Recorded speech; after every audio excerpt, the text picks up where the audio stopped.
There we go. So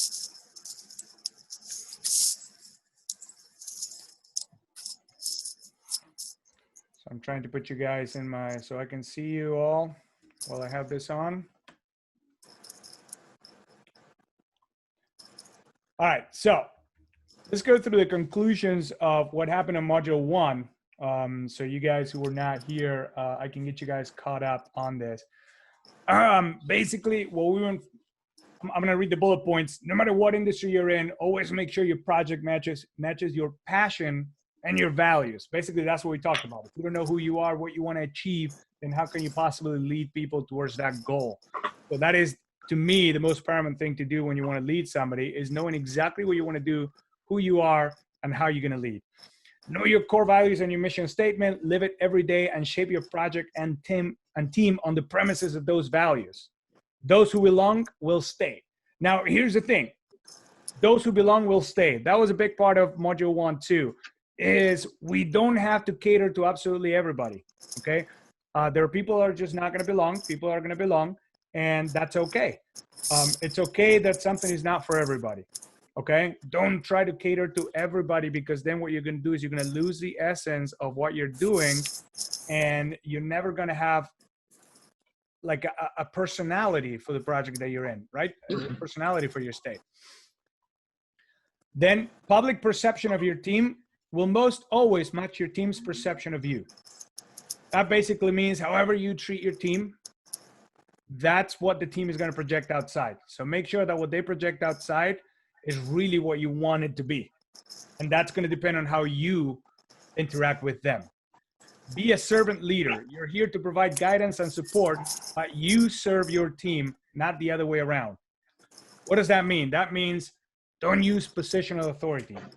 Don't say you got to do this and drop demands of your team all the time like they're there to serve you. Always be in the mindset of how can I help you? What can I do for you? What can I do to help you guys achieve this goal? That is basically what you're doing as a leader, right? You are there to serve. You cannot achieve great things alone. Become great at delegating. That was huge in last module too. And that is something that we need to start doing as a whole organization, which is following the proper chain of command that will allow delegation to happen. Because if you try to do absolutely everything, you're going to be great at nothing. So you got to put people that are going to be good at doing certain things that you might not be the best at. I'm not great at video editing. So the first thing that I did back when I was general in Washington was find somebody who would be great at editing, because I know that if I try to do that, I'm going to hold everybody back. So find the people that are good at something. And then the other thing is, once you delegate, you create a sense of pride in that person. That person is going to take pride on the job that has been delegated on them, and they will do their best. Then the biggest kryptonite for leadership is hypocrisy. If you don't embody what you preach, no one will follow. And trust me, you can fake it. And we talked about that in module 1. You can fake a personality, you can fake a relationship for a certain amount of time. And I think that's the biggest difference between salespeople that sell products and people that are in the service industry. When you sell a product, you can create whatever personality you want. It doesn't matter. Once that person walks away, you're probably not going to see him for a very, very long time. But when you are in the service industry, you're going to see that person very often, at least once a month, most likely. So if you are not true, if you're not a true person, you're not showing your true colors, that is going to come out immediately, and then you're going to lose that person. So it's better to have your own personality out there and be able to live and embody what you preach, because that is the only way that you're going to get people to follow for a long period of time. Does that make sense? Yep. Yeah. Show thumbs. Perfect. Guys, something that I'm gonna ask everybody is mute yourselves until you are ready to talk. That way we don't have any background noise, and whenever you're ready to talk, then you can unmute yourselves and it will be very clear who's talking. All right, let's go with the next one. Anybody want to share their mission statement? Unmute yourself and go, because I can't see everybody at the same time. Yeah, I'll go. So mine was for the for the clan was to grow a stable clan where brotherhood is at the forefront of everything we do. Develop a culture of openness, clarity, and honesty where we stray away from judgment, and in doing so, be able to support and inspire our brothers in their quest to grow their online presence and connect with each other on a personal level. So together we can move forward side by side, better and stronger than we were yesterday. I love it. That's really good. And that is very clear. That shows exactly what you want to do. So whoever reads that, they're going to know if this doesn't resonate with me, then I shouldn't even try to be here. Right. And there's nothing wrong with that. If that doesn't resonate with you, that's fine. I'm sure there's going to be some club, some place out there that's going to resonate with you, and you can do that. Now, do you have any tenets, kind of like little words that identify your clan? In what way do you mean? In the actual like, for example, integrity, itself? honesty. Yeah. So in that one, I've put openness, clarity, and honesty. Okay, I like it. Perfect. Anybody else? Thank you, Joe. Go, Chris. All right, let me pull it back up here real quick. So this is for the entire West Coast. Our mission is to stand together as a brotherhood of men working together, influencing personal growth and development, supporting those in need, and honoring the warriors who have gone before us. We will display courage and perseverance, stay humble and true to who we are, and be a steadfast and selfless community defending those who cannot defend themselves. Nice. That's for the whole West Coast? Yes. I love it, man. I can relate to that. That's awesome. So that, again, perfect. Very clear. This is who we are. If you don't resonate with this, that's fine. I love it, brother. Any words that stand out as your tenets? Yeah, so let me go back to my notes. Some of the ones that I really stuck out in regards to trying to put this together was influence, steadfast, honor, perseverance. Okay. Are you taking a bath? What? Yeah. Like, as long as I'm doing something, my anxiety's not bothering me, but it's when I'm idle and laying there and Oh. upstairs doing this because of the wind that I just had to have a Hold on. so I'm not taking a bath. so I'm just take back. All right, guys, remember to mute in the yourself bath? if you're not talking. That's very good, Chris. That's perfect. And that resonates exactly with what you want to do in the West Coast. We've been talking about it, and you worded it perfectly. Anybody else has a mission statement that they want to share?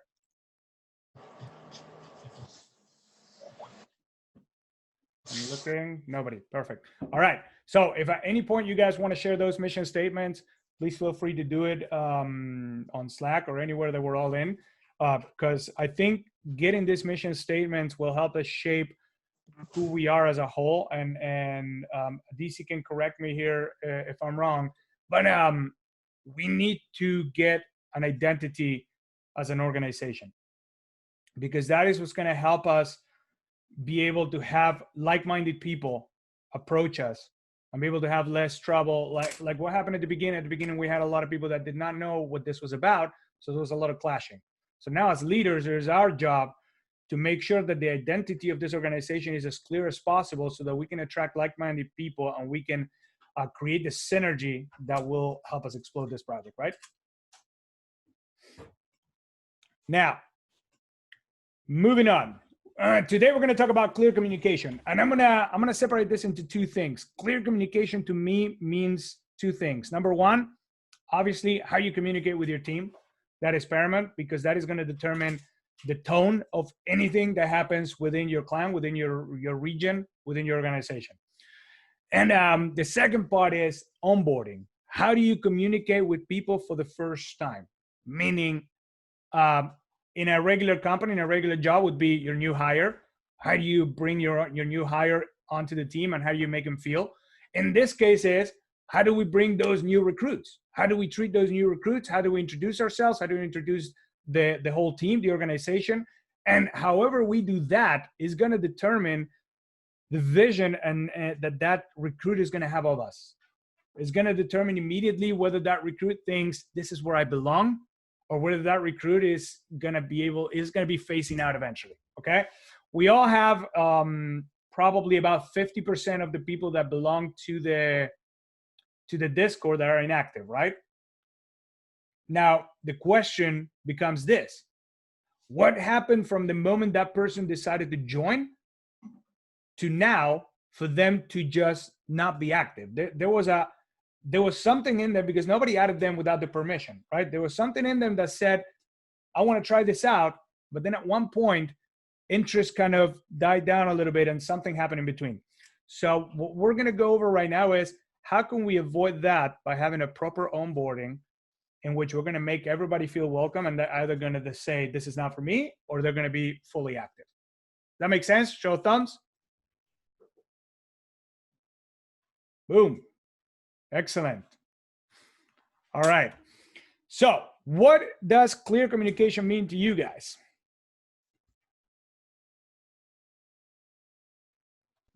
Pretty much what you said. Like you tell them what's up, straightforward. And if they're there, they're there for you, and if not, they're not. Pretty simple. Yes, Joe. Straight up, honest, Thank no you, Scott. bullshit, no bitching. No bullshit, no bitching. Okay. Thank you, Joe. Kyle. So to me, clear communication is you understand each other. So if I tell the guys, hey, I lay something out for them, like this is the route we want to take with something, you communicate to them, but you also have them communicate back to you that you're on the same page and you understand each other. So communication is a two-way street. It's not dictatorship. It's you are both understanding each other. It's just like an example, if you're texting somebody, your thoughts are one thing, they may perceive it as something else. Same with communication. If you're not clear and concise with each other both ways, it's not going to be effective, and then you'll have problems. Excellent. 100%. And I like what you said there, because that is 100% it. It's a two-way street. That means you may think that you're communicating properly. You may think that you're conveying the right information, that you're conveying your thoughts properly, but the person might not be understanding it. Now, if you don't have any fail-safe to check if that's happening, then how can you possibly know? So that what you said right there, the two-way street, something that I used to have with my staff members was this. Whenever I would give important information, I wouldn't do it all the time because it's annoying, but whenever I would give important information, something that was detrimental to the success of a certain project that we had, whenever I would give the instructions, I would ask that person, tell me everything you understood from what I said. Repeat it back to me. Not by memory. I just want to know what you're going to do, what your steps are going to be. And once that person tells me that, I go like, we're on the same page. Go kill it, right? And then I make sure that we're on the same page and there is no misinterpretation. And in the future, he's like, oh, well, I thought that you said something different. No, because we clarified it. Okay? So, excellent. Two-way street. I love it. Anything else? Yes, Carl. Hold on, Carl. Johnny, did you have your hand up before? No, Kyle nailed it. Oh, okay, perfect. Go ahead, Carl. So say what you mean and say what you mean and mean what you say. Although I can't talk right now, so that's not clear communication. But yeah, don't make sure that the person's not gonna try and guess what you're trying to convey. Yes. Yeah, and I love that, man. Nobody's a mind reader. There are no mind readers. If you did not express yourself clearly, then you can't expect anybody to know what you meant. All right. It's like the communication between a man and a woman. We think completely different. I can say one thing, she's going to think something different, and vice versa. So that goes with people in general. It's got to be clear, concise on both sides. 100%. I mean, you're braver than I am. I'm not going to touch that subject right now. Hold on. All right. Anyway, so yeah, it's exactly that. I mean, it can happen all the time. Oh, well, I thought you thought you meant this. Well, if we're not communicating, how can we know that? So anybody else has anything? Chris, go ahead. And then Luke. Yeah, so one of the other things as far as communication goes, a lot of what we say and do through the Slack, through the Discord, is all basically via text message. So, like some of the guys are saying, you're not going to pick up all the context and everything that's being said. And we've had something that we're working out for our charity here in Texas. We're going to be making some donations to 22 Kill. And we were trying to find out how we were going to make those donations. And rather than shoot a whole bunch of text messages back and forth and get some stuff lost, I mean, you can also just pick up the phone and call one another. Yep. And we did that, myself and one of our warriors, David, the naked one in all of our videos. Yeah. He was like, dude, can you just call me real quick? So yeah, I just called him and we worked the situation out. So sometimes picking up the phone and just making a phone call is going to help out a lot more. 100%. And who was next? Luke? Yeah. Yeah. So I think that a lot of that can be summed up with just setting the expectation, right? It's one thing to have like some really cool ideas for a video or for a charity or whatever that is, but unless you're setting a realistic timeline and you're delegating some of those issues, a lot of that is just going to stay as an idea. So if you set the expectation of, okay, you're going to do this, you're going to do this, you're going to do this, and this is the realistic timeline, then I think that it's pretty well communicated pretty clearly that, no, this isn't just a fun idea. This is something that actually needs to get done and needs to happen. Yep. 100%. And to touch back on Chris's point, when you say that, thank you, Luke. When you say that it's hard to convey the tone when it comes to text, that is 100% true. And here's the problem with our organization. We do a lot of it by text. There is a lot of conversations that happen by text here. Now, here's something that I did in the past to be able to convey that tone. Think about this. If you create a culture of understanding and you're always using the same things, then that's going to become known in your group. Okay, so I started using certain emojis after each tone. If I'm saying something funny, I'll put the laughter. If I'm saying something that requires seriousness, I have the swords. If I'm appreciating somebody, I'll put the little praying hands, or I'll have the fist bump for something else. Now, if you start doing that constantly and you start kind of explaining, putting everybody on the same page of what that means, then you can start conveying tone within the text.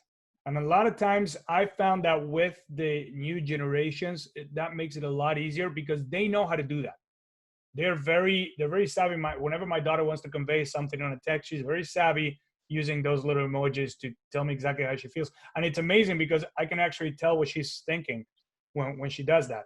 So that's an option. If you have a lot of young people that are texting a lot, that's an option. Personally, whenever there's something important, I definitely go with a phone call. But here's the problem with the phone call. You have no records of it after. All right. So moving on.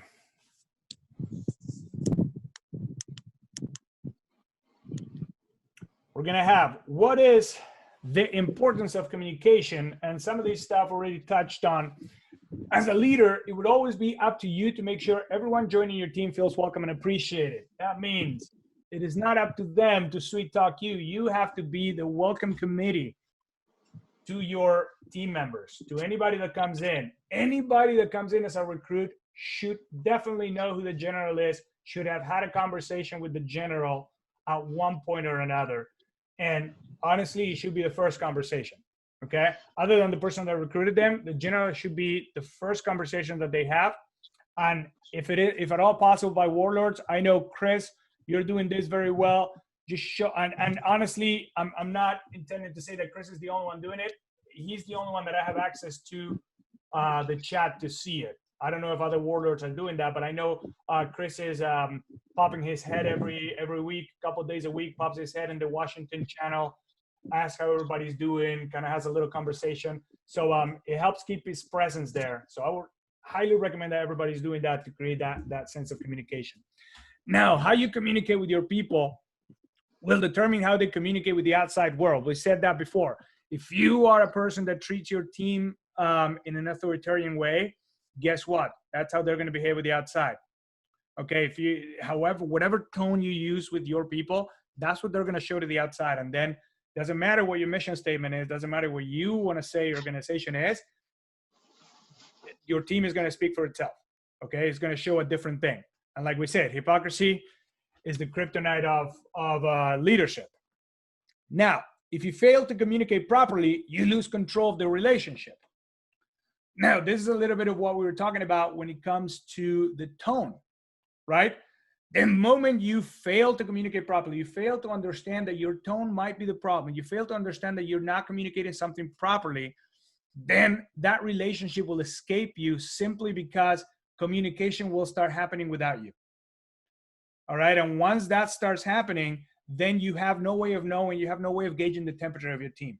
So keep an open channel of communication so you're always involved in those conversations with your team so you can always keep control of that relationship.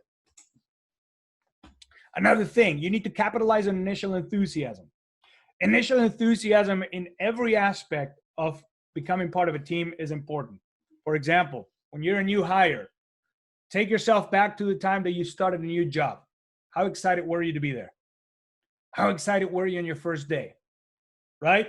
That excitement, how that excitement is met can determine how long your excitement is going to carry forward and how much of it you're going to keep.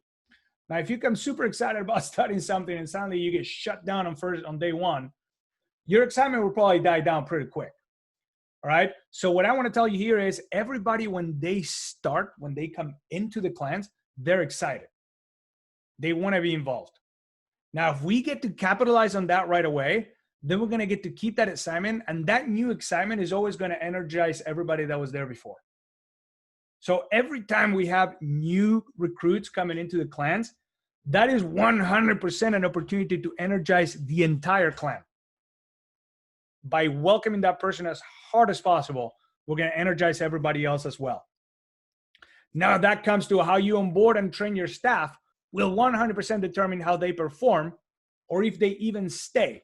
Now, in our case, we don't need to train them for a lot, but we do need to train them for what's coming, right? We have a lot of chats, a lot of things that are happening. We have events, we have charities, we have different themes, different challenges. So all that will need to be explained to this person. And how we explain that is definitely gonna determine how they will perform. Because if you start asking your people to do things that you haven't even taught them how to do, but then you're getting mad at them not doing them, what do you think is going to happen to that person? Their enthusiasm is going to drop down and they're going to run from the hills as fast as possible. Okay. Now we're going to talk about that with, I don't know how to use a computer. There we go. We're going to talk about that with 4 leadership archetypes that, at least for me in my world, when it comes to onboarding and training, there are 4 different archetypes that I like to go over that will explain the approach of each one of these. Okay. So we're going to go with number 1 is called the drill sergeant. Okay. Now the drill sergeant pretty much, let's go back. There we go. The drill sergeant is a hard approach, obviously. Those of you who have been in the military, think about your first day in basic military training, okay? You're welcome over there, all right? The drill sergeant will welcome candidates with a high-pressure environment. It's a hard approach, as if they were receiving cadets on their first day of basic military training, right? That is going to be, they're going to be quick to assert authority and overinflate the hardships of the job to prepare them. We've all been probably, by show of hands, I don't want to assume, by show of hands, who has had a boss that had a super hard start at one point or another? Perfect. Okay. A bunch of us, 100%. I've had that. And did it make you feel good? Not at all, right? It's not a good feeling when you come in, you don't know what you're doing, you're nervous, and suddenly somebody receives you like that. So that's what the drill sergeant does. Is eager to throw the fresh meat to the fire to see what they're made of. It's just that hard approach in which I want to see what you're made of. The first thing I'm going to do is I'm going to throw you to the fire. I've seen a lot of people do this right off the bat with employees, and it is the fastest way to burn them out, because Is it true that you're going to test people? Yes. But that works in an environment like the military, because in the military, you really are trying to weed out the weak. You're trying to weed out the people who are not going to cut it. In a work environment, you're really, that's not what you're trying to shoot for, because you need to be able to bring people from all walks of life, because you need those different opinions. You need those different ways of doing things. So you want to be able to allow that person to perform properly. But in order to do that, you need to provide the right environment. You can't perform under pressure on what you don't know how to do. Always remember that when you're talking to a recruit. They can't perform under pressure on what they don't know how to do. It's just as simple as that. Now, you can learn something. You can't learn something new if you're not allowed the proper environment to learn. Now, this is brain chemistry, guys. When you have your stress hormones flying all over the place, what's going to happen is it's going to suppress your intelligence. It's going to suppress your ability to form new ideas, and you're going to regress back to what's comfortable and what you're good at. Okay, it's all going to become about fight or flight. It's all going to become about physicality. It's all going to become about getting stronger, getting faster, but it's not going to become about learning new things. The time to learn new things is not when the tiger is chasing you. All right, the time to learn new things is when you're safe and comfy in the cave, eating the, I don't know, the tiger that you hunt, whatever. You know, when you are in that quiet moment, that is the time to learn. When the tiger is chasing you, that is the time to act. All right. Now, what happens to our body under stress is pretty much that, is we can't learn under stress. Under stress, we're supposed to act, and we're supposed to act on the things that we're already learned how to do. Does that make sense so far? Show of thumbs. Excellent. Thank you, guys. Now, let's move on to the second archetype. That was the first archetype. It's the hard approach. The second archetype of communication when you're onboarding somebody is the buddy. The buddy, as I call it, is the flip side of it. Is the complete opposite of the drill sergeant. This is an easygoing as possible, wants to make everybody feel overly comfortable. It understands the concept of servant leadership, but he's too eager to serve and takes too much of a soft approach. Now that means lines will get blurry. We're gonna give a false sense of comfort. We want to give a sense of comfort, but we don't want to give a sense of too comfort. You know, we gotta stay in that healthy midway, because you don't want to cripple your team members into comfort. Right? That's where lines become blurry. That's when, oh, I didn't think you were serious about this. Oh, I didn't think this was a requirement.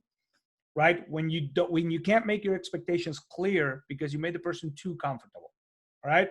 And total lack of obstacles will create toothless team members when the new guy veil is removed. Now, we all enjoy something, and by show of hands, tell me if you remember this beautiful moment in which you can say to people, oh, I'm new here. I'm just learning, right? Isn't that great when you can actually do that? I've been in retail, and I've been in the cash register, and I am slow as fuck. I can't get anything right. And I go like, oh my God, I'm so sorry. This is my first week here. I'm just learning. And what do people immediately do when you do that? Their defenses go down. They're like, okay, that's fine. I can understand. Take your time. Right. And you get that little leeway. Now imagine if you go like, oh my God, I'm so sorry. I've only been here for a year. And can you imagine that? They're going to be like, well, fucker, just learn your job. Right. So we need to be able to get people comfortable, but at the same time, we need to be able to manage time in such a way in which we're not going to be crippling them and creating toothless team members. So when the new guy veil is gone, they're going to get eaten alive. All right. So that is for you as leaders to understand where that healthy middle is.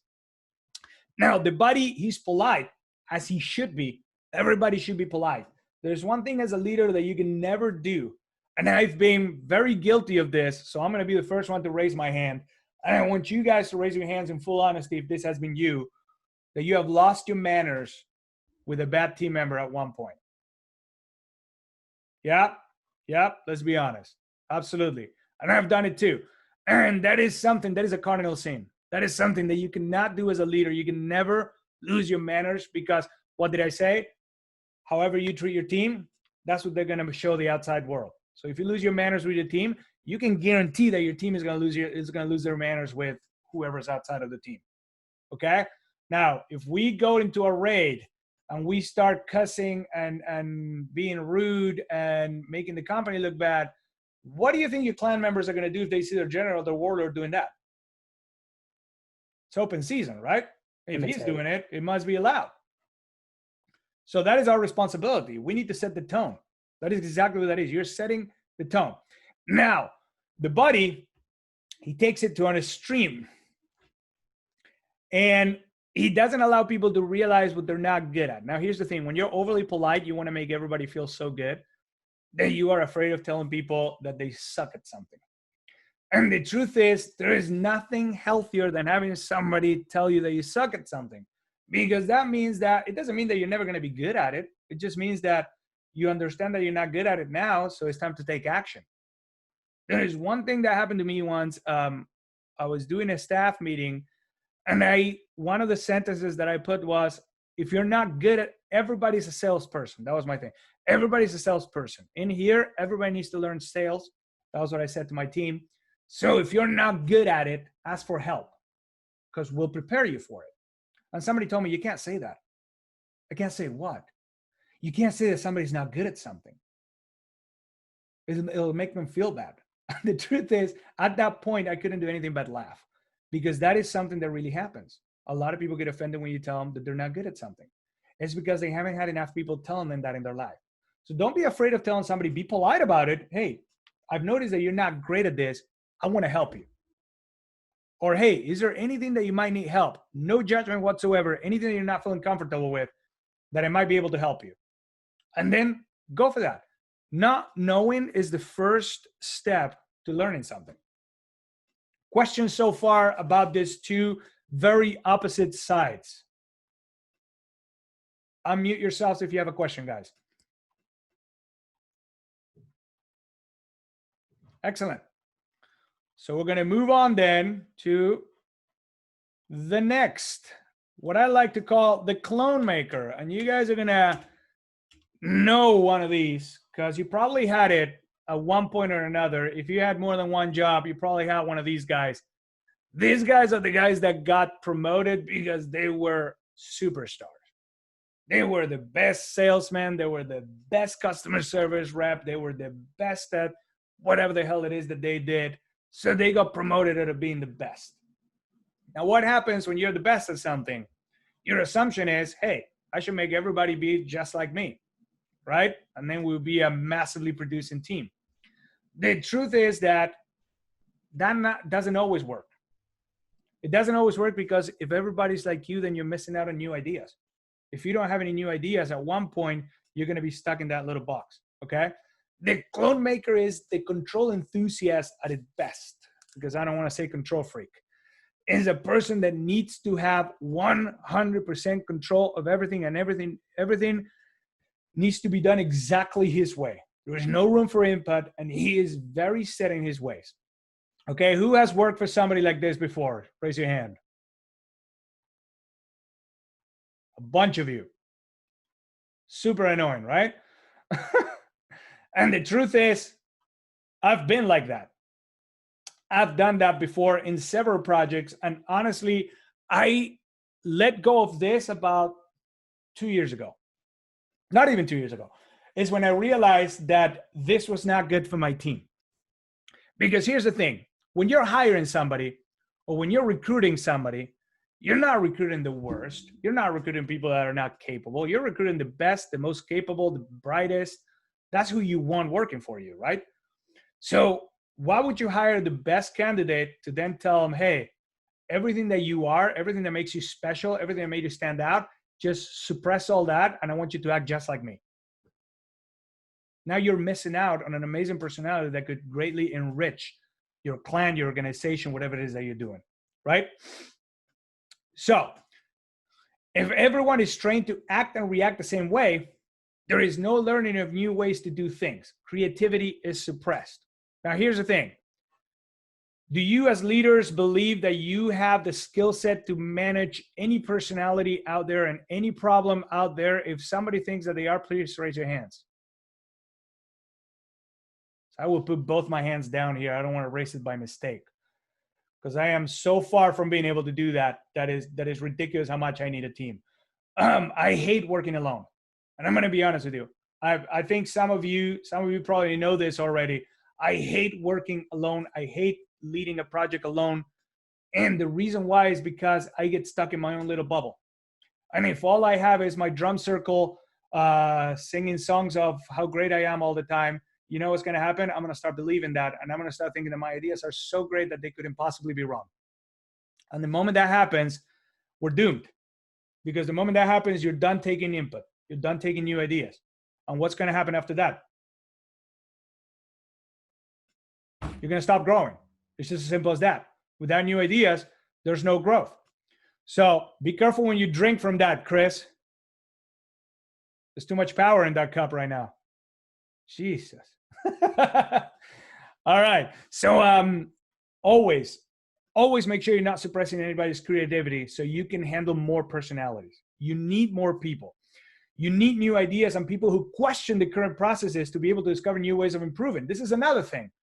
How does change happen if you don't have anybody challenging you? If you don't have anybody challenging your status quo? This is something that I recommend to everybody as leaders. Keep those channels open. Never make it so hard to question you that nobody will dare question you.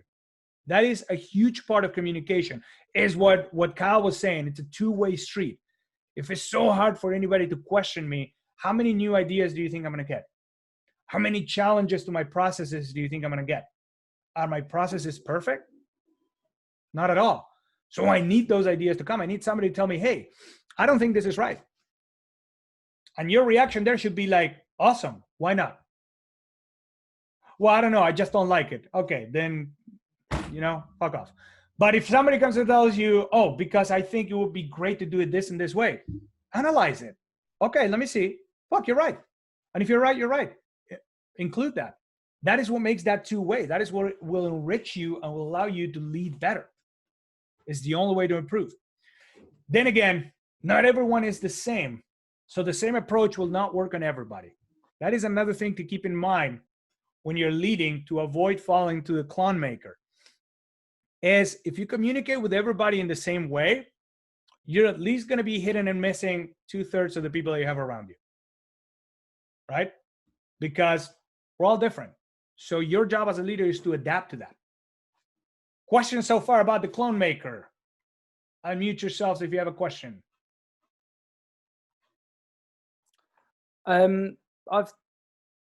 Something that you said hit me in that about people that sort of challenge and give creative ideas.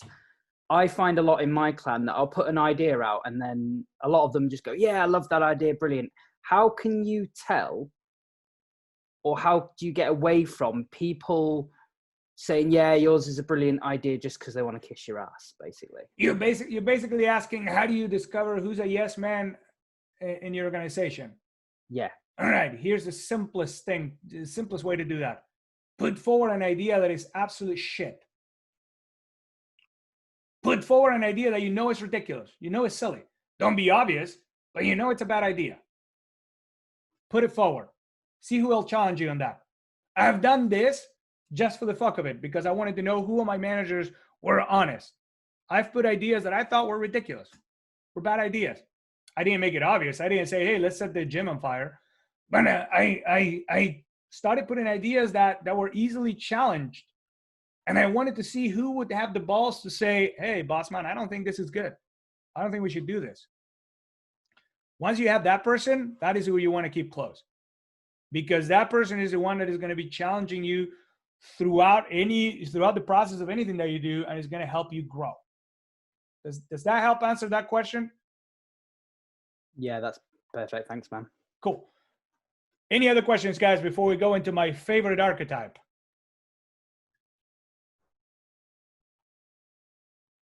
No. Sweet. All right. So next in line is the mentor. Obviously, this is going to be the best one. All right. And here's the reason why. This is the best approach. It does not have strict rules. There's only a set of guidelines. So I'm going to be reading this guidelines and explain each one of these to what they mean. And again, This is not absolute truth. This is just the truth through my eyes. So if at any point you guys don't agree, again, I welcome the challenge. You need, bear with me. There we go. You need to provide the proper environment for learning. That means, for example, in my case, whenever I hire somebody, that person does not even, if I'm in a club, that person does not even sniff the front desk or the sales floor or the training floor until I think that they're done with their training. I never put them in the front lines when they're a recruit. Okay? I make sure that they go through a proper training. I make sure that they go through the proper amount of time of understanding the processes and the channels of communication and who answers to who and the chain of command, and understand the feel of the organization before I put them in front of a challenge. Reason why? The first reason is very selfish, because I don't want them making me look like shit. That is very simple, right? You don't want somebody going forward and doing things wrong, and suddenly it's like, who's managing this place? Right? Have you guys ever gone to a place and suddenly you go like, who the hell is the manager here that allows this? All right, that is number one. Number two, I don't want them to be in that situation, because there's nothing that will kill your morale faster than having that idea that you suck at your job constantly in your head. So you want to give that person the right onboarding. You train them as much as you need to, and when you feel that they're comfortable, then you throw them into the world. Be present during onboarding and training. There's nothing worse than a leader that is just a face that you see walking around, but you've never even had contact with that person. Have you guys ever been in a job in which the boss just walks in and out, and then, Chris, I have both hands up. Dude, I want to hear that. Do you have a cool story? Okay. So there is nothing worse. Can I just add to that? Yeah. What makes it worse is the kind of boss that you never have contact with, but as soon as they appear, everybody panics. Yes, because that means one of two things. Number one, you're not doing a good job, and that's why you're panicking. Number two, you have a boss that has never even extended you a compliment. He has never had small talk with you. He has never been a human being with you. And that is the reason why you are freaking out, because every interaction that you had with this person is a negative interaction. You never freak out about people that you have great interactions with, right? So be present during the onboarding and training. Be that helping hand. Show them that you are a servant leader, that you're there to help them. That's going to put minds at ease, and it's going to help them learn faster, and it's going to make them want to be a part of that organization. I'm going to tell you what. There's a phrase that says people don't quit jobs, they quit their bosses. Okay? And that is absolutely true, because you rarely seek for a job that you don't like. So if you apply for that job, at some level, you think that that's within the scope of what you would like to do. Or you fought really hard to get that job and then you're leaving. It's because you're quitting your boss. You're not quitting your job. So bosses can truly have such a powerful influence, whether they're a boss or a leader, that they will drive talent away. You don't want to drive that talent away. You don't want your recruits to think, fuck this place, I'm going to go to the Bearded Villains. Fuck this place, I'm going to go to the Bearded Warriors of Valhalla. I don't know, whatever other clubs are out there, right? You want them to be with the beer struggle. You want them to be so close to what we represent that they want to be a part of that, right? Does that mean that they can't be a part of both? No, we have a lot of people that are a part of both. Okay, they can. But what you don't want them is leaving your organization, because obviously I'm not going to put names out there, but we've seen people leave the organization. And what happens when they leave on a bad note? You hear about them, right? You read about them. They are very invested in showing the world why they left. So that's basically what we want to avoid. Now, don't force, this is something, allow people to question the status quo of process and procedures. Don't be offended by it. This might lead to new discovery, right? We talked about that already. Let them do that. Then don't force people to drink water out of a fire hose. Do we understand that phrase? When you are down the neck. Huh? Don't force feed them and don't shove it down the throat. Yeah, but also, look at what I'm saying. Down a fire hose. That means don't throw the entire book at somebody. Don't throw a million rules, a million procedures, a million things, and all in one day. Because that is a lot of times in our eagerness to get people caught up, we will force them to absorb so much information at once that it will feel so overwhelming that their immediate reaction is going to be, guard up, I'm getting the fuck out of here, right? And that is a normal human reaction to having so much information coming your way. You shut down. You can't process that much. So make sure that when you're onboarding something, create a process for yourself. That is something that I've done across the years, is create a process of how do I want to approach a new person coming into my staff? What do I want to show them first? What do I want to show them second? In what order do I want to show the processes? In what order do I want to introduce them to people? Because here's the thing, some people are just too much. So you want to introduce them to different people first. Everything, every move that you make with that person in that first impression is going to determine whether that person is going to be a successful member of your team or not. All right? So create that process. Take the time to sit down and think, how do I onboard my people? How do I want to do this? And create that path, so to speak. Then these two are very important to me. And after this one, I'm going to give you guys a break to go to the bathroom or do whatever you need to do. Congratulate often. Don't focus on the 20% done wrong and allow the 80% done right to go unnoticed. Have you guys ever had that?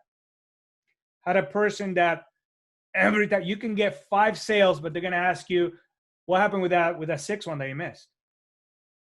You can close 5 sales, but they're going to ask you, why didn't you close them on a little upsell? Why didn't you upsell them? And that gets, show of hands, who has gone through that? So you guys know what I'm talking about. It is exhausting to have somebody constantly finding the little thing to complain about, the little thing that needs to be fixed, rather than focusing on the things that you've done right. And you know what? I would encourage you to focus on the 80%, because the moment you start focusing on the things that they do right, they're gonna want to do more. Now, if somebody does something egregiously wrong, obviously communicate that, but don't make it always about the one thing that wasn't done right. Don't be a perfectionist. Nothing kills morale faster than a nitpicker who can't extend a compliment and is always focusing on the negative. That is the biggest morale killer that I've ever seen. Questions so far? Yeah, I just wanted to add to that real quick on, it also goes along with micromanaging, I think. I think Yes. The micromanager is the guy that's looking for that 20%. Kind of goes back to some of the other things you talked about earlier too, and your leadership skills and that. But I find for some reason micromanagers, they're the guy that's looking for that 20%. And us as leaders, we don't want to have to micromanage anyone, nor should we be that kind of a style, I don't feel. But, inevitably you're going to have somebody that's going to do that. Yes. And thank you for touching on that, because micromanaging is exactly it. I've been on both sides of the spectrum. I've been on the spectrum of micromanaging everything, and I've seen the detriment of it. It just kills morale. And then I've tried the other side. I've tried the flip side.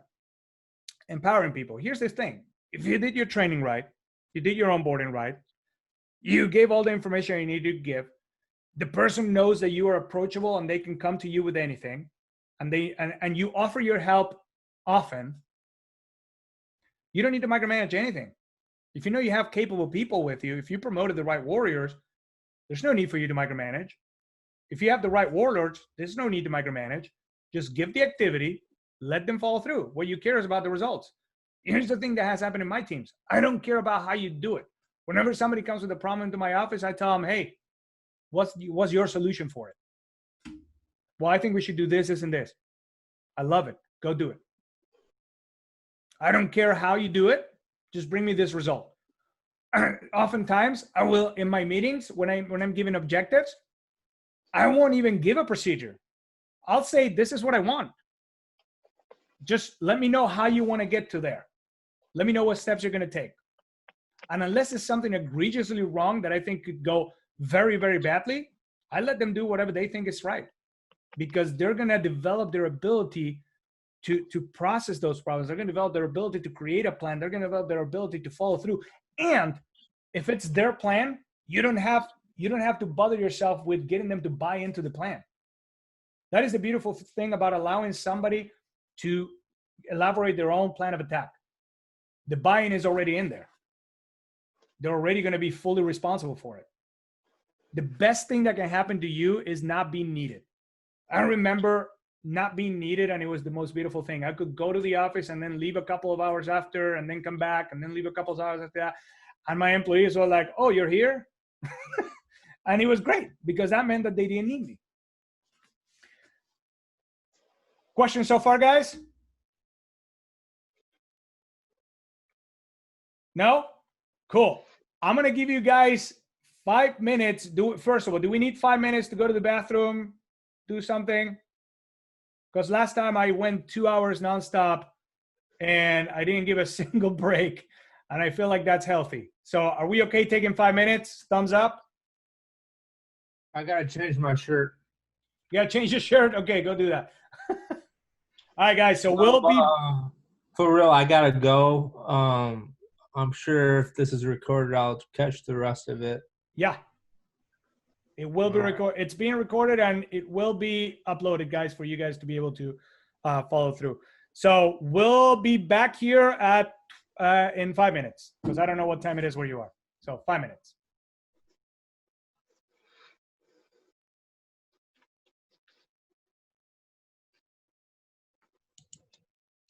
Fucking bottle lids.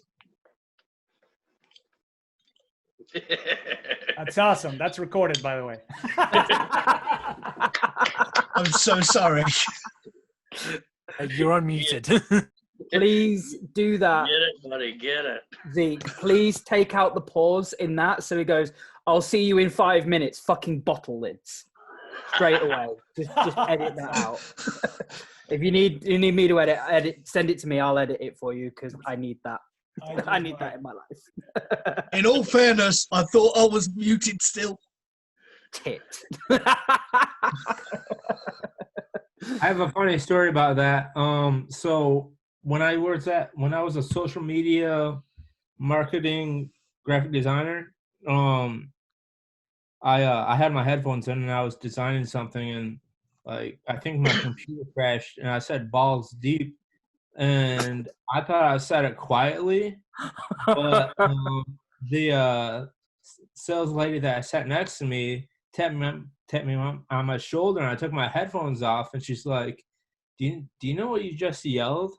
I'm like, I thought I said something quietly, and she's like, no, you yelled balls deep.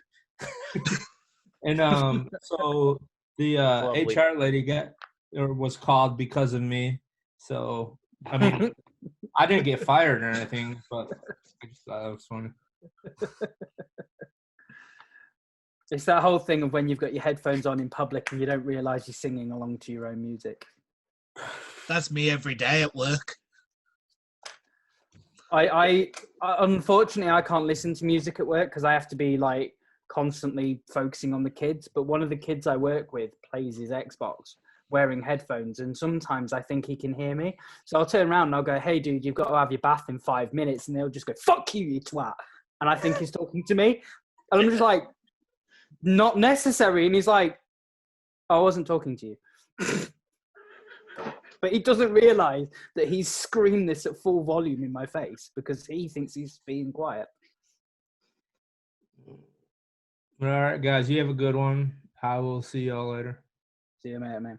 Bye. Be safe. Nothing beats listening to your music in your headphones when you got a beanie on and you got pods in, and then someone taps you on the shoulder telling you you're singing Celine Dion out loud. Do you know what? I have a story about that. No word of a lie. I was on this train once.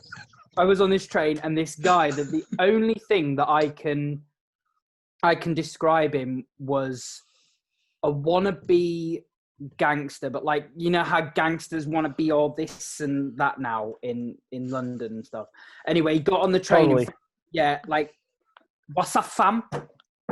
And he sat down in front of me and just stared at me like this, just absolutely staring me out with his earphones in, like trying to be all hard and cool in it. But I could hear what he was listening to, and he was listening to Miley Cyrus.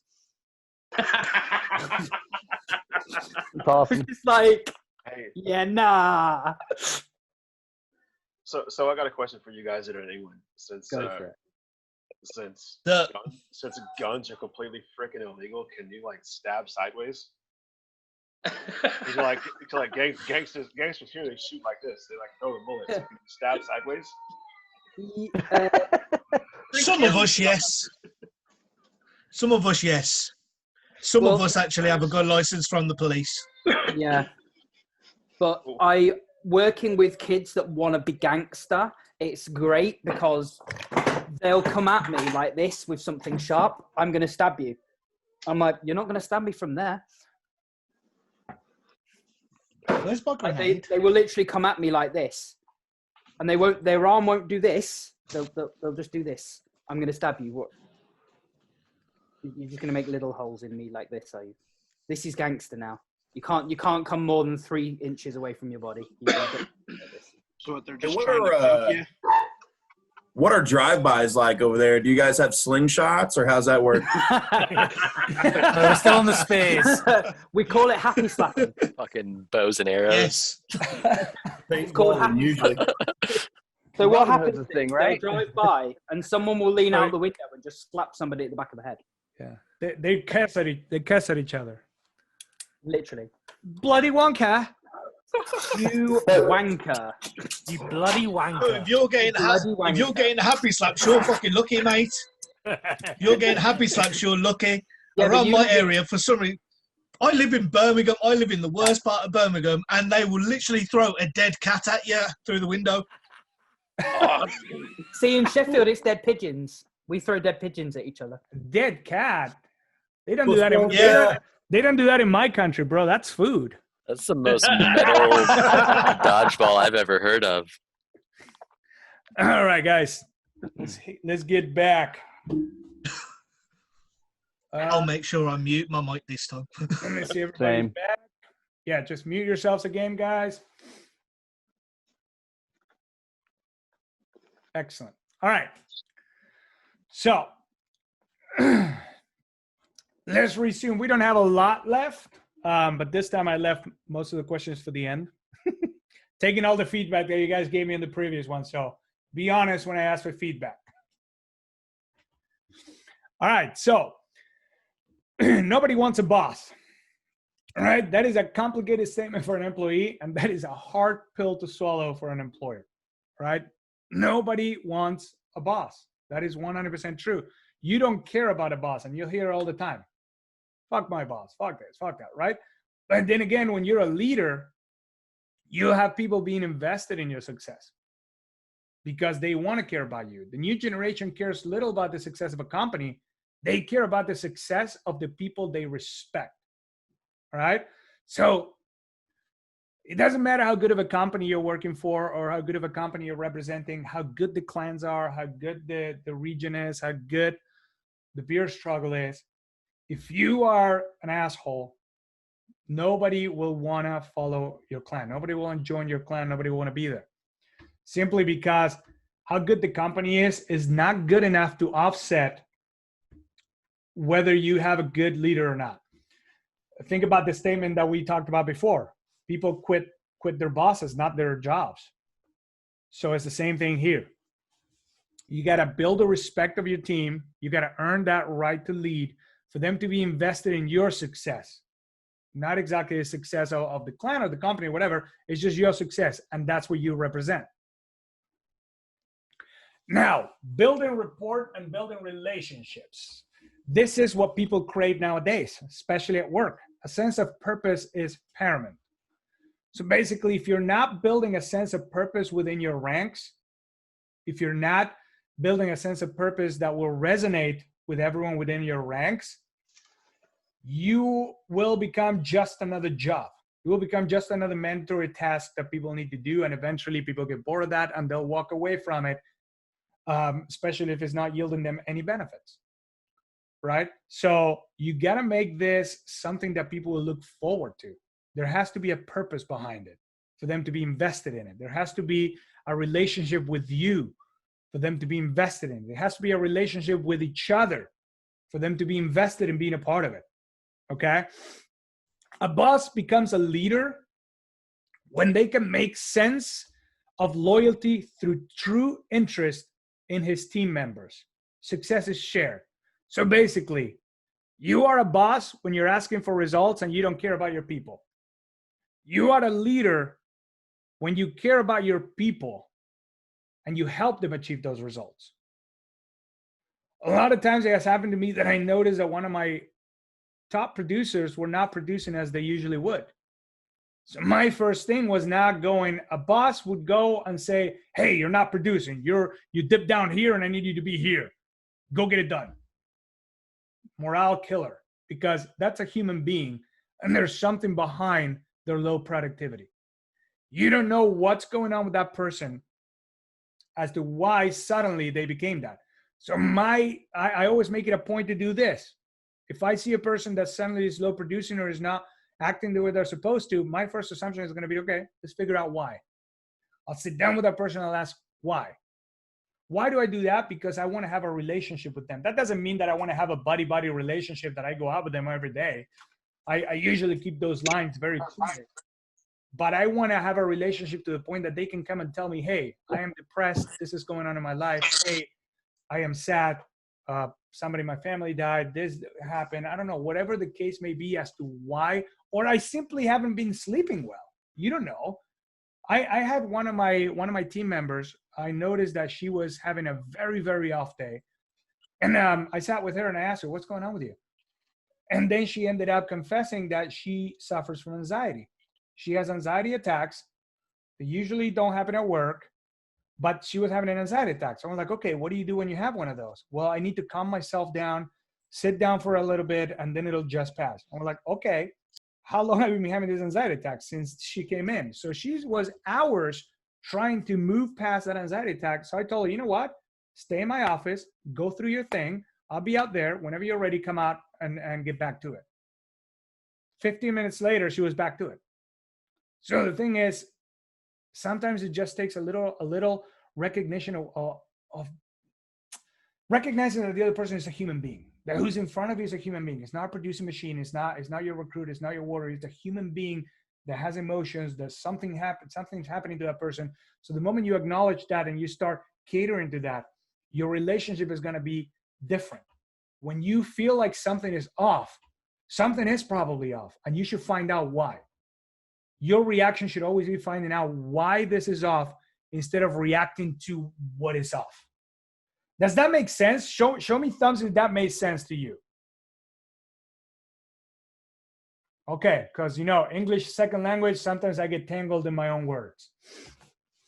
So a boss becomes a leader when he's interested in the human being in front of them, and together they're gonna go for that success. When success is shared, it's not a victory for the boss, it's a victory for all of us. Okay? Nobody cares about the well-being of a boss, but everybody cares about the well-being of a beloved leader. Have you guys ever worked for somebody? Because I had that opportunity, and it's the best thing, because the person that I had the opportunity to do that with is my best friend to this day. Have you guys ever had someone who was your boss by rank, but he was such an amazing person that you were interested in making that person look so good all the time? Raise your hands if you had somebody like that in your life as a boss or a leader. Okay, that is one of the best things that can happen to you. And honestly, guys, I loved going to work when I was working for my friend Ryan. He's the guy that gave me my first job in the United States. And to this day, he's my best friend. And I loved going to work with him. And it was the best thing because it didn't feel like work. So I try to give that to the people that work with me. I try to make it so that they're not dreading Monday. They're not sitting there on Sunday thinking, fuck, I got to go to work tomorrow. Or they're not there in the morning just having breakfast thinking like, fuck, man, I got to get to work now. I want them to be excited to go to work. I want my employees to come say hi on their day off just because they feel like seeing the people that they work with. That is what you want to achieve. You want to achieve the point in which your team members, in this case your recruits and your warriors, they're not going into the chat just because they need to be active for 7 days so they don't get kicked out of it. They're there because they want to talk to you, they want to hang out with you, they want to shoot the shit, they want to have fun. That is what a leader does, because that is when people will have that click in which I want this clan to be successful because I care about the person running this clan. You want your generals to say, I want this region to be successful because I care about my warlord. I want warlords to say, we want to keep our generals in line, and we want our generals to do the best they can so that DC is not working 24/7, answering to a gazillion messages with problems coming left and right. That makes sense? You want to be able to instill that in your team so they care about you. Questions about that? I heard somebody unmuting. No? I got one thing real quick. Yes. You know, that's kind of part of why I ended up, I gravitated towards, you had mentioned earlier about joining with other groups. I kind of started the process with joining the Bearded Villains. Mm-hmm. And part of that was I noticed they're a large organization like we're working on being. They've got a global presence. It's a global brotherhood that's real similar to the goals and ideals that we're trying to go for. And I started joining with them guys because I kind of wanted to learn how they do it, how their brotherhood support structure works, Mm-hmm. how their form of leadership kind of generates the brotherhood itself. And what was your experience? So far it's been, I mean, I'm just in the probie stage, but so far they've got a chat room and they try and be real supportive. In fact, there's a guy that was working on joining before I started, and he's been going through a real hard divorce and everything. You know, we all know life sucks, and this year has been no exception to the rule. Yep. And the support there, you know, it's like, well, you don't need to quit just because you haven't been active. What can we do to help you? It's kind of led me down the path, kind of like Jon's been working on, with not being the leadership style. It should never be a dictatorship, which I don't agree with that kind of leadership anyway, but it should be a mentorship. It should be a brotherhood. Mm-hmm. Whether you're the leader or the little guy, it shouldn't really matter. We should all be there for each other. Man, that's perfect. And that is absolutely brilliant, because think about this. If we make everything about you haven't participated in challenges, you haven't been active, you haven't been this, we make it about that instead of about, hey, I miss chatting with you. Hey, let's do something together to have some fun. You know, you put it through the interaction scope instead of the requirement scope. I think that creates a different dynamic, right? You want people to be able to, I see you, Joe, I will call you in a second. You want people to be able to feel comfortable enough that this is their support group. And if there are demands, then this can't be a support group. Okay, there has to be a leeway. We have to analyze the bigger picture and see how events are affecting these people, are affecting our recruits, our warriors, why that is happening, and make it about that, not about the requirement. Go ahead, Joe. Yeah, it was literally just on the back of what Nate had said. Just that that's the reason why my mission statement focuses on supporting each other as opposed to anything sort of sales or social media, because if we're here to support each other, but everyone's got shit going on in their life, as long as we can help each other and make each other feel good, then everything else will fall into place. Because when I've had a good day and I've come off the chat and gone, do you know what, I feel really good about myself, I'm going to take an Instagram picture, or I'm going to do this. And so that's why my mission statement focuses purely on people as opposed to, oh, we're here for TBS, because that will all happen once we've fixed the people in a way. Yeah, and that is a very good statement, bro. I love what you're saying there. We got to build confidence in everybody for them to be comfortable in showing themselves as part of the brand. Okay, you got to build that sense of pride in being a part of this, right? Because that's where the confidence is going to come to really get yourself out there. That's perfect. Anybody else?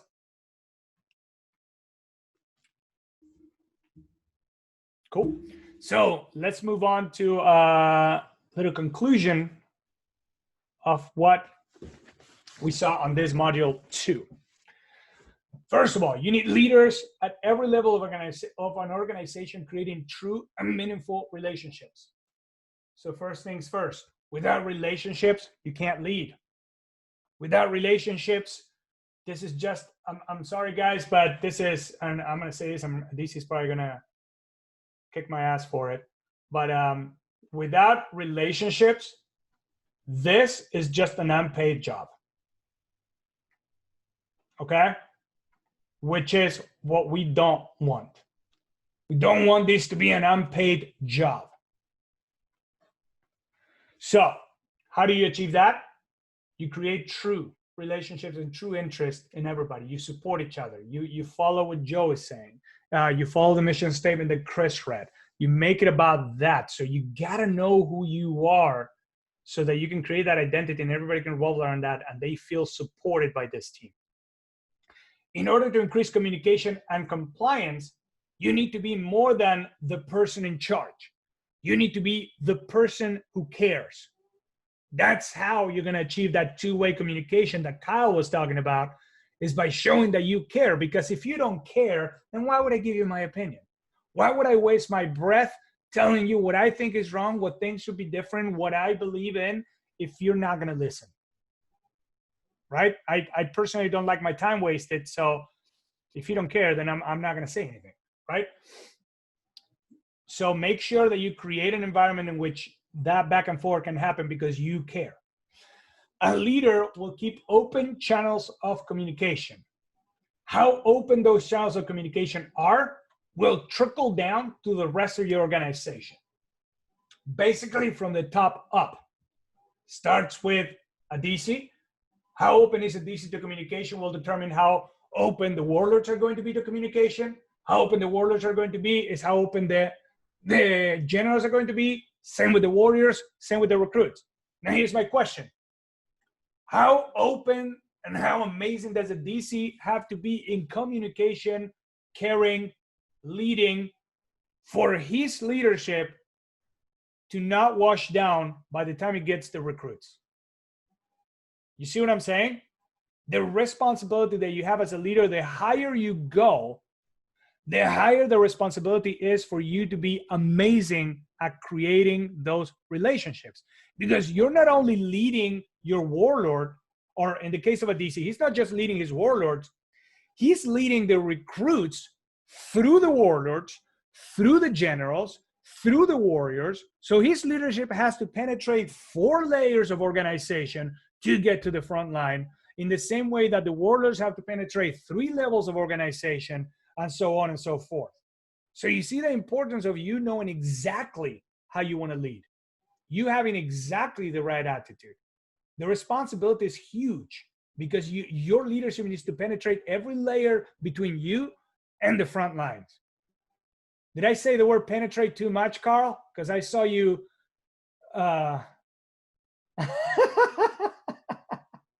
Every time I said the word penetrate, Carl went. All right, guys. At least I'm not saying moist all the time. Next in line, take the time to go over and over things. Explain. Can you guys hear me? Because oh, I came back. Never mind. Take the time to go over and over things. Explain repeatedly without judgment or hesitation. Okay, let me say that again. Go over and over things. Explain repeatedly without judgment, without hesitation. Remember, under pressure, people don't rise to the occasion. You know that phrase, we will rise to the occasion? I don't think that's true. And you know who's going to agree with me? This is a Leaf Babbitt and Jocko Willink thing. For those of you guys who love extreme ownership, people don't rise to the occasion. They sink down to the lowest point in their training. Why? Because under pressure, your head is not thinking, you're not learning, you're not creating new things. You're just sinking down to whatever you already know. So whenever shit hits the fan, whatever your lowest point in your training is, that's where you're going to go. So make sure that that lowest point is amazing. All right. And finally, the quality of a team depends on the communication of the leader, and how responsive a team is in the face of adversity will depend directly on how the leader communicates on a day-to-day basis. So how you communicate with your people is how they're going to communicate down the line. And it's the same thing that we talked about. Your leadership needs to penetrate the layers of the organization. I just wanted to see Carl's face again. Guys, any questions so far? And let me put, that's going to be the Q&A, but let me put that in there because I want you guys to be able to have a visual of the conclusion of the bullet points for the whole module. And let me know anything that you want to express. Go ahead, Joe. I just want to know how hard we're supposed to be penetrating our groups. Make sure you have consent Sorry, I had to first. throw that out. As hard as you can, bro. Hard and fast. Listen, I'm gonna be honest. When a DC is talking to warlords, the recruits need to feel it. I'm just going to put out there that when Yom does come to the UK and we do a meetup, I am going to put it over to my wife that I'm going to be penetrated by the program director, and I'm just going to leave it there. In such a way that your recruits are going to feel it. Yes.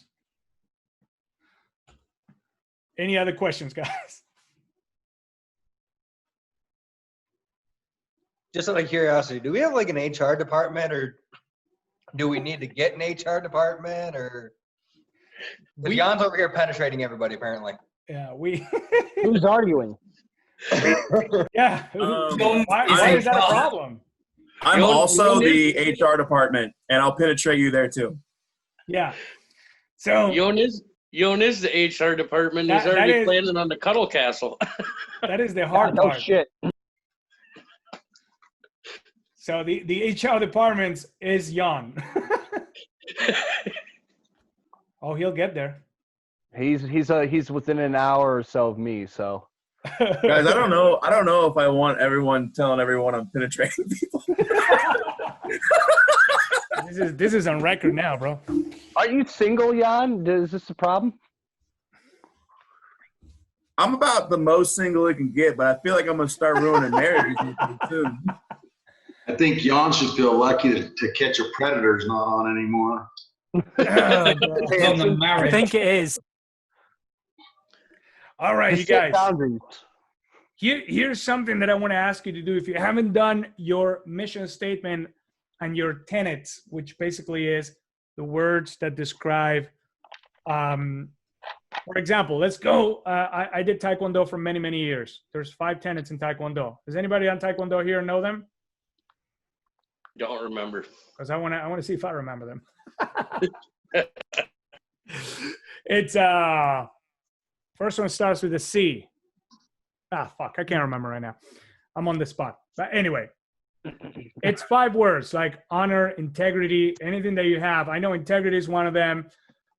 Perseverance is one of them. So you want to be able to, I am so mad that I don't remember it now that I'm going to send them to you guys on the Slack. But what I'm saying is, think of those words that describe you. Those are your tenets. Then think of what is your mission statement for your state or your region, so that you can put that out there and people that resonate with that will come to you. And the third thing that I'm going to ask you guys is, think about what your process is when a new recruit comes in. I want you to consciously sit down for a couple of minutes and think, what do you do when a new recruit comes in?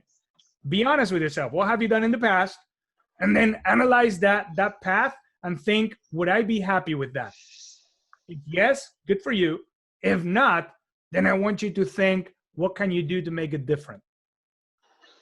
I want you to have a process in your head that is set to how you respond and how you welcome those recruits, because that will make the difference of whether you have 40 people in your Discord and only 10 of them are active versus having 40 people and having 40 active. It's going to be how you interact with those guys on their first interaction with you. Does that make sense? Thumbs up. Thank you, guys. So for those of you who already did your tenets and your mission statement, all you have to do is just think of that process. And let's have that process, because I'm giving you a fair warning, about a month in between.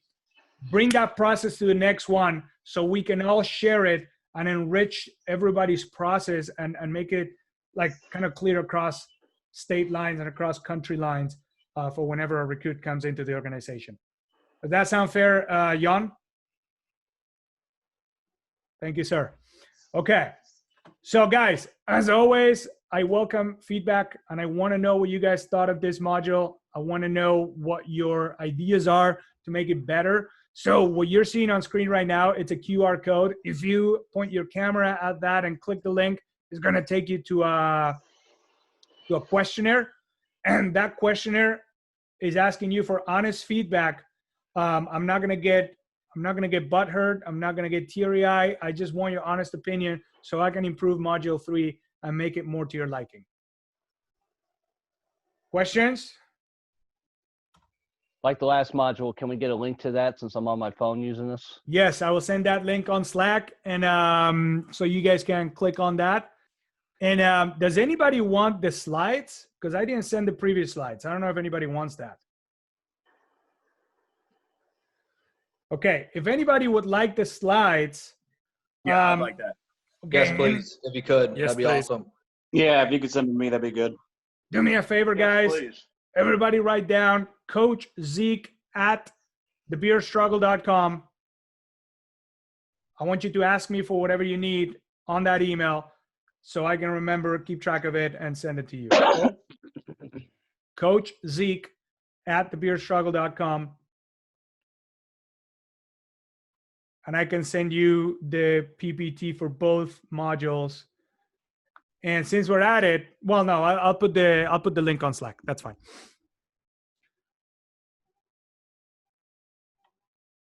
I have another question. Yes, sir. Could we possibly try to do it to where the next time we have a module, I could be at the whole meeting instead of halfway through? Because usually I drive in the morning and I'm off at like 4 to 5 o'clock at night. Oh, yes. Here, let me explain why. Let me explain why I made this time the time, because we also have the UK, and if I make it in the afternoon for the US, the UK is going to be smack at 2 a.m. or 3 a.m. So you guys are not going to be able to do it. So let me think on that, Garrett. Let me think on that and see what I can do. I'm going to start talking to you guys a little bit and see how we could modify that and possibly make it a better time. And see what I can do with that. Gotta be nice to the UK lads. Perhaps. Jan's penetrating everybody. You could I'm scared, potentially but I'll run- accept it. If your schedule works out, if you could potentially run sort of say 1 in the morning, 1 in the afternoon, depending where people fall. You know, some people might not be able to do the morning, but can do the afternoon one. So if you're running 2 on the same day, maybe. Yeah, we might have to like figure something out because the EU guys couldn't attend this, and neither could the Australian guys. Yeah. Yeah, with Australia, I don't even know how we would cater to Australia and the United States at the same time. It's we have like what 5, 6 different time zones right now. So I know like 4 p.m. Pacific time is around like 8 a.m. over in Australia. Yeah, and I mean, in the worst of cases, going through the recorded version of it, the only difference is that whenever somebody that is watching the recorded version has a question, they still have the ability to send me that question, and I'll be happy to answer it. The only problem is that you guys are not going to be privy to enriching yourself with whatever question that was, because if it was a great question that will help everybody. So, I mean, I think what we could do is if I get a question of somebody that's watching the video and you send me an email with a question, then I'll share that with everybody else. I'll share that question and that answer with everybody else so that at least we can have that form of interaction for those. I was who gonna say maybe something we could do if you receive a question is in the next module, bring up the question and we could discuss it there or something. Oh, okay. Yeah, that's a good one. I like that. Definitely. So inform your people, warlords here and generals who are here that are going to be talking to your warlords about what happened. Inform them that once they watch the videos, if they have a question, just send it to my email and we'll be able to go over that question in the next module. I am slightly confused about why the EU lot couldn't be here because they're only an hour ahead of the UK, so that would have been 8 p.m. for them. Well, I don't have an answer for you. They're already drunk. It's Sunday, isn't it? It's It is Sunday. Sunday. Oh, here's already the drunk. Here's the good news, guys. Look at the time. We tighten up that time frame now. So last one was about 2 hours and a half. Now we knocked it down to an hour and 45 Hour minutes 45. with a 5-minute break in between. So do you guys feel like that's a lot more manageable than before? Oh yeah. Yeah. Perfect. Scott left, so that makes it easy. Are we feeling that this is bringing something that you guys can use when it comes to the relationships with your clans?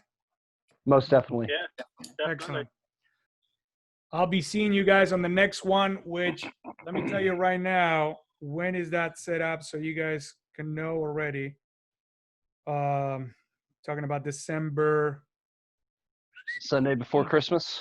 Sunday 13th. Yeah, I made it way before, so there is no problems there. So December 13th. Start checking what's going on there. So we're gonna have module 3. Okay.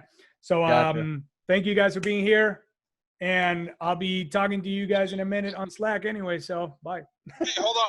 Yeah. I want to give a shout out to my Arizona guys. I'm going to be in Holbrook tonight and Casa Grande tomorrow. Who's Casa talking? Grande. So, Oh shit. if you guys want to meet up, in Casa Grande, I'll be there until Tuesday. There's ghosts in the past. Nice. I'll let them know. Y'all have a good one. Hi guys. I'm gonna go. Guys, later. See you later. Take it easy, guys. Peace. Bye, guys.